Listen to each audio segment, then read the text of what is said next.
Salut les Sims addicts, c'est Kapsai. J'espère que tout va bien de votre côté et bienvenue sur la chaîne. Aujourd'hui, on se retrouve pour quelque chose de super excitant. Je vais vous présenter un tout nouveau challenge multi-génération pour les Sims 4. Je l'ai imaginé et écrit spécialement pour vous. Alors, oubliez les lignées parfaites et les familles sans histoire. Ce challenge va vous sortir de votre zone de confort. Dans The Facade and Foundation, on va plonger dans une aventure émotionnelle et financière intense. Le but, échapper à l'ombre d'une famille toxique pour bâtir une vie meilleure, libre et authentique. Loin, très loin de là où tout a commencé. Alors attachez vos ceintures, je vais vous présenter les règles tout de suite. The Facade and the Foundation. Je vous lis les grosses lignes, ça évitera que ce soit hyper long. Donc du coup, ce défi se concentre sur la construction d'un héritage émotionnel et financier, loin de l'influence d'une famille source de tension. Donc l'objectif, c'est de trouver une terre promise et d'y établir une vie épanouie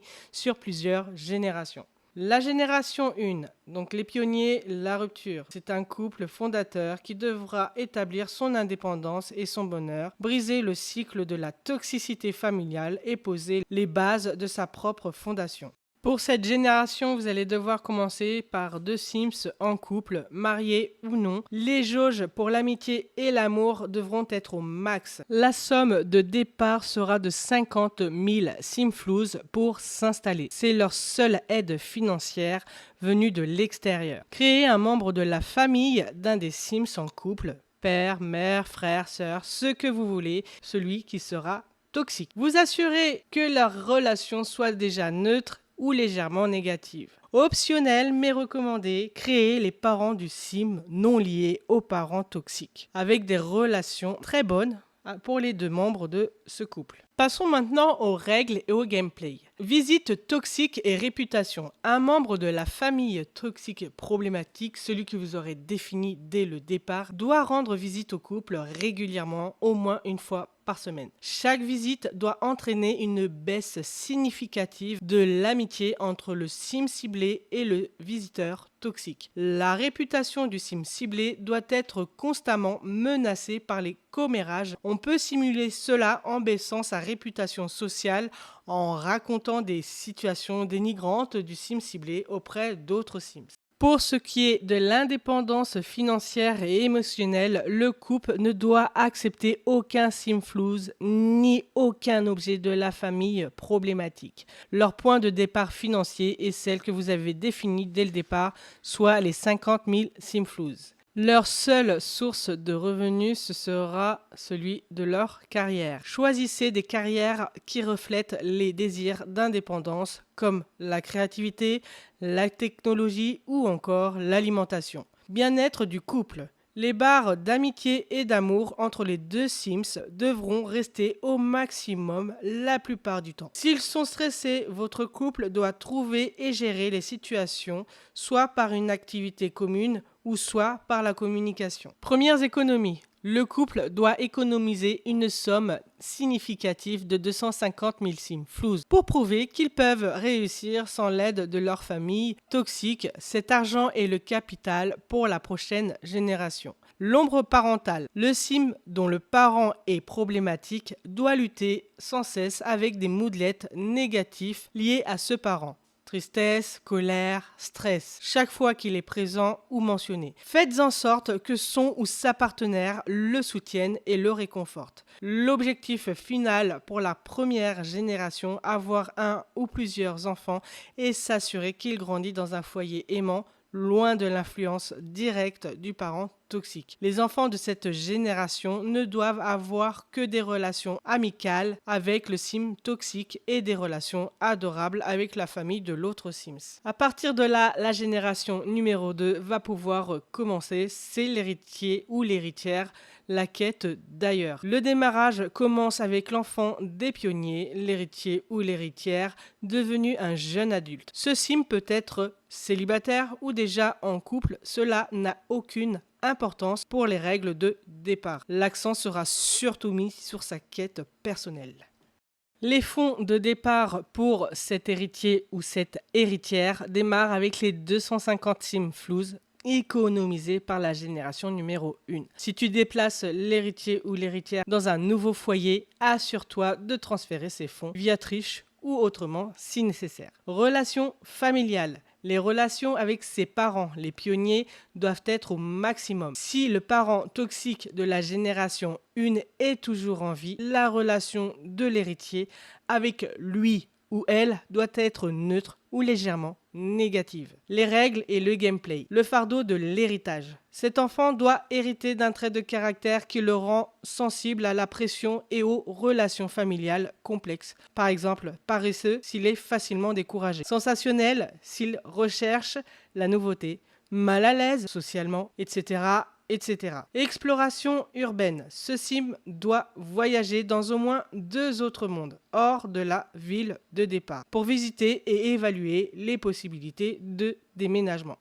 Elle doit y passer au moins 3 jours sim consécutifs à chaque fois pour s'imprégner de l'ambiance. En ce qui concerne sa carrière, il devra idéalement faire un métier qui lui permette de voyager ou de travailler à distance, comme streamer, écrivain, influenceur, agent secret, peintre ou encore photographe et bien d'autres. Distanciation. Les interactions avec le parent toxique de la génération 1 doivent être minimales ou toujours empreintes de malaise. Le sim doit ressentir une forte aversion pour le quartier de départ, la grande ville ou le quartier lié à la famille problématique. Cette génération devra doubler le capital de départ de 250 000 simflouz à 500 simflouz, ou le montant que vous aurez défini au départ. Cet argent est vital pour le grand déménagement. Cette partie du challenge se termine au moment où il y a le déclencheur du déménagement. Le challenge pour cette génération se termine au moment où ton sim a atteint l'âge adulte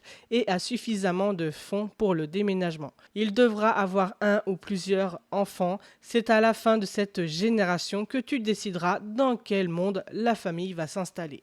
On passe enfin à la génération numéro 3, la nouvelle terre, l'épanouissement loin de Londres. Cette génération quitte enfin la ville de départ pour s'installer dans un nouveau monde, y construire la maison de ses rêves et y fonder un héritage familial sans l'ombre de la famille problématique. Le démarrage se fait avec un des enfants de la génération 2, devenu jeune adulte. Statut relationnel, ce sim doit être en couple au début de cette génération. Marié ou non, ça c'est votre choix. La relation avec son partenaire doit être au maximum pour symboliser la fondation d'un foyer heureux. Fonds initiaux. Cette génération démarre avec les 500 simflouz économisés par la génération 2. Ces fonds sont essentiels pour l'achat ou la construction de la maison de rêve dans le nouveau monde. Relation familiale. La relation avec ses parents de la génération numéro 2 et son ou sa conjointe doit être au maximum. Les règles et le gameplay.